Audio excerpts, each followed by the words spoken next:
I was 16 when Emma Martinez broke my heart in the parking lot of a Dairy Queen, and I handled it the way any reasonable teenager would, by locking myself in my room for 3 days straight, listening to the saddest songs I could find, and refusing to eat anything that wasn't delivered through a crack in the door. On the 4th day, Dad knocked. "Go away," I said, my voice raw from crying. The door opened anyway. He had that look on his face, not angry, not pitying, just present.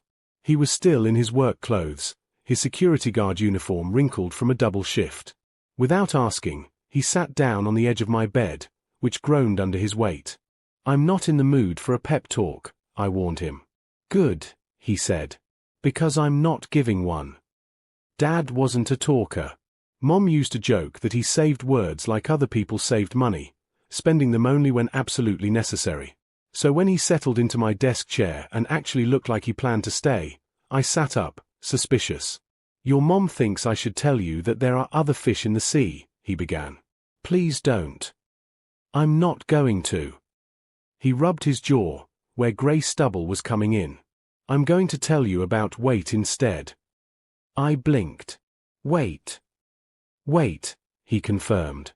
"See, Marcus, most people are going to tell you that heartbreak gets easier. That time heals all wounds. That you'll forget about Emma and move on." He leaned forward, elbows on his knees. "They're lying." "Well, not lying exactly. But they're not telling you the whole truth." I pulled my knees to my chest, suddenly interested despite myself. "The truth is," Dad continued, "you never stop carrying the people you loved. They become weight. Emma. She's weight now. She'll always be weight." "That sounds terrible," I muttered. "Does it?" For the first time in days, I saw him almost smile. "Let me tell you something.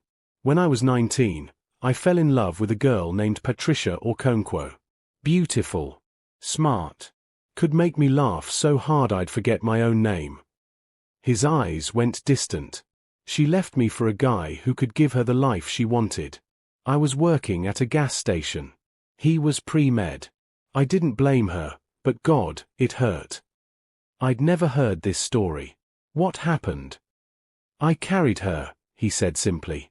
"She became weight. And you know what? I'm still carrying her. Right here." He tapped his chest. 30 pounds.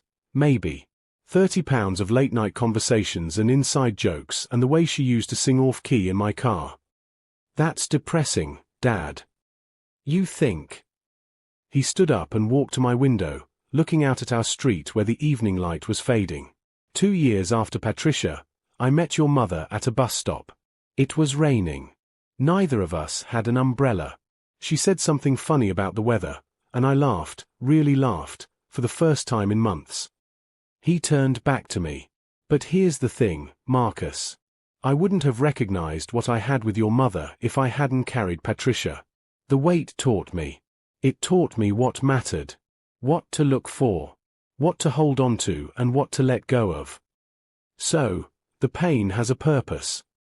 I asked, trying to understand. "The pain is practice," Dad corrected. "Every person you love, every person who breaks your heart, they're teaching you how to carry weight. And son, if you want any kind of meaningful life, you're going to be carrying a lot of weight." He returned to the bed, and this time he put his hand on my shoulder. I could feel the calluses from years of physical work. "Right now, Emma feels like she's crushing you. And maybe she is. But in a year, 5 years, 10, she'll just be weight. Manageable weight. Weight that makes you stronger." He paused. "Weight that reminds you that you're alive. That you tried. That you were brave enough to love someone even though you knew it might end exactly like this." "I don't want to carry her," I whispered. "I know. But you will. And someday, you'll carry your mother too." His voice caught, just slightly. "I'll carry both of you. And I'll be grateful for every pound. Because the alternative isn't carrying nothing, Marcus. The alternative is being empty." We sat in silence for a while. Outside, I could hear kids playing basketball, the rhythmic bounce of the ball against pavement. Normal life. Continuing. "Dad." I said finally. How much weight are you carrying now? He thought about it, really thought about it. Patricia.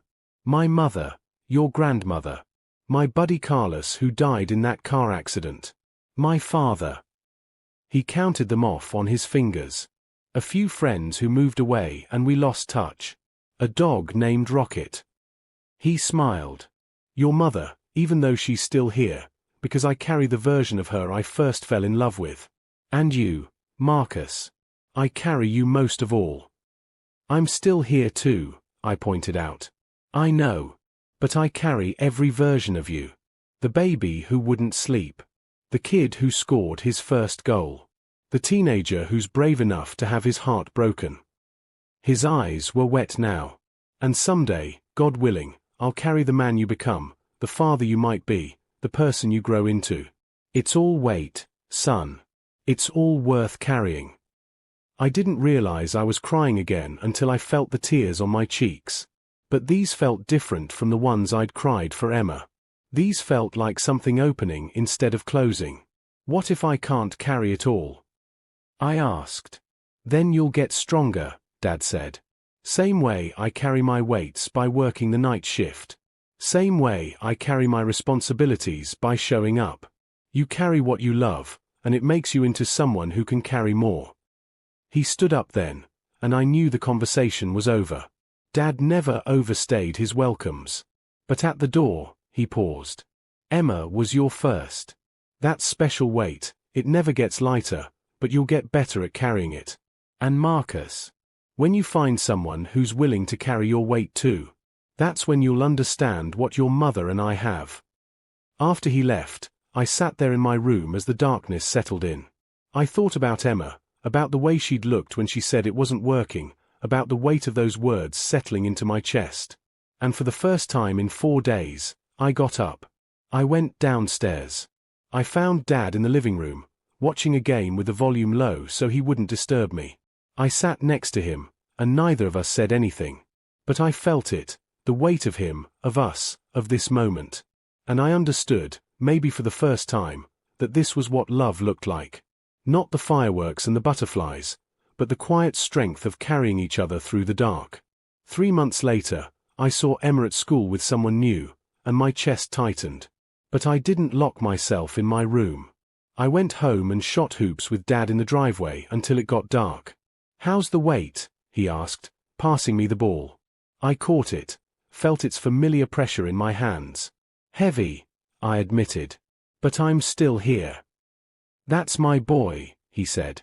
And we played until Mom called us in for dinner, carrying our losses and our loves, our pains and our people, the weight of being alive and aware and brave enough to keep going. Because that's what Dad taught me that day. Hope isn't the absence of weight. Hope is knowing you can carry it.